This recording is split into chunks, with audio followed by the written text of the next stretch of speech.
Hello everybody, today is Monday, it's April 4. Just, review quickly, the market wrap. So the overall sentiment is bullish, the overall allocation is totally bullish, the CNN fear and greed indicator is still in greed. Of course, that 2 weeks ago was extreme greed, but you is still in greed, so we cannot say that people are bearish. So what we have, what they left in the book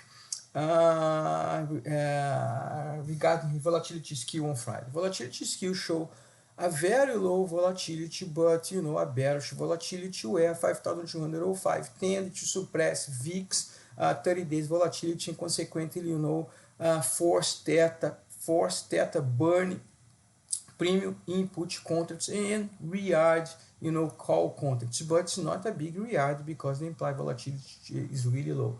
So, but anyway, we call this volatility skew Merck. It's not a bullish, setup, it's a bearish setup, but without too much premium. So if you compare what we have right now, it's still the same, but the volatility jump a little bit from 10% to up to 17% in the put contracts, and the call contracts around like 15%.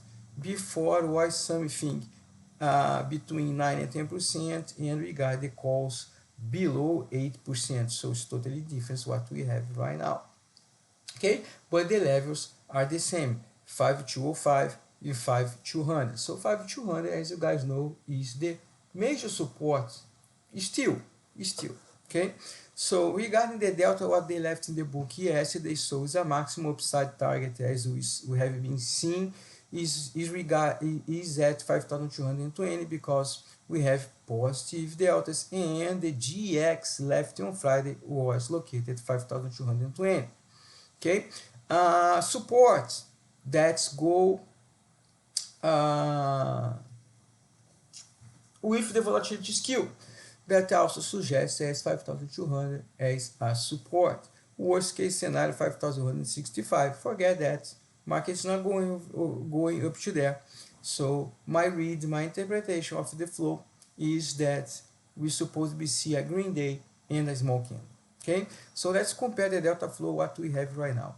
Let's open my spreadsheet. So the delta flow is totally different. Instead of 5,220, now we have 5,210.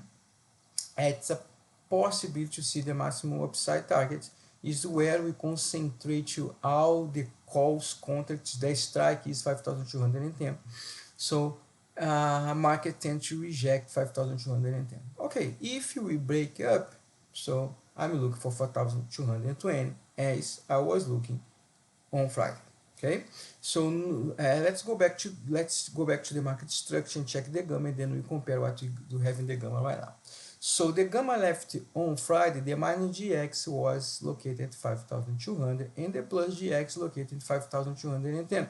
And the defense, if they want to sunk, the first defense at 5,190 and the second defense at 5,170. So right now it's totally different. The GX moved from 5,220, the plus GX, to 5,240. And the minus GX moved from 5,200 to 5,165.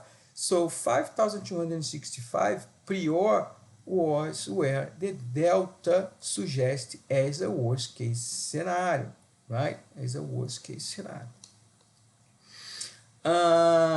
Regarding the dark pool index. The dark pool index, you see the DX jumping and also the GX jumping too. So the jump in the GX means that the dealers really want to suppress volatility. And also, when the pattern since December, when they add the liquidity, usually you see a red day, right? Usually you see a red day. But the interpretation that I had in the book is to see a small candle, green small candle. Anyway, if I'll be wrong regarding a green small candle, so will be a green red candle. I don't see a big candle today. Okay, especially because the GX went up. So they start to remove acceleration. The economic agenda is not too busy. Start at 10 a.m. with the employment trends index, and then we have the New York Fed 1-year consumer inflation expectation at 11, and 11:30, 3 and 6 month bill action. And at 7 p.m. we have Koshari speaking. Usually Koshari is the most hawkish, member of the Federal Reserve. Regarding the order that you saw in the book, so at the morning when market was trading at 5,170, a lot of puts print means or they close or they short. Okay, and consequently, we saw a market melting up. But on Thursday, we knew about that. We knew about this squeeze because lower DIX and lower GX. So they accelerate the market and force people that was playing negative delta or people that were fully hedged to close their hedge.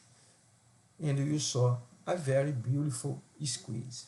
So consequently, people sold those puts to retail or they closed out at 5,107. And 25 minutes after the close, after the open, we saw somebody buying SP 500. That's what we suggest to us, that somebody bought at 5,180. Why? Because we saw the spike and we closed at 5,204, right? That's the spread that printed, 25 minutes after the open. That looks like that's the same robot, the same dealer that, are how can set up the 5,300 spreads before. Remember the 5,300 spreads, right? So now let's look like that they are set up 5,200 spreads. Looks the same dealer. Sometimes they are selling, sometimes they are buying. Okay, so and also this spread print when market was traded at 5,180. So the break even is 5,169. So 5,169 is really close. Is really close from where people bought put, right? Look the delta, and consequently look the GX. So I don't think market's going over there. So because the interpretation is that such player bought markets at 5,169. Okay, so during the intraday, if you see some puts sprinting, so consequently we could make interpretation that these guys already close out his structure and market could be ready to go down. But the setup is not to do that, okay? Because this player bought at 5,169, exactly 25 minutes after the open, okay? Almost 1 hour after, the same spread printing again, okay? So the break even of the guy is 5,168 because, market, dropped from 5,100 to 5,177. So they just, how can I say, make a better price to him or to her. Anyway, what I'm looking for today, that was my interpretation of the book. I already said the GIX and GX both jump, both move up, so tend to be like a small candle. The preview minus GX at 5,200, so acting as a support, and maximum upside targets that I was looking for per structure is 5,220, but per graph 5,209. That's 5,209 match now where we have the major allocation, right? So the delta flow also suggests that 5,210 will be the rejection area. Guys, take care, enjoy the day.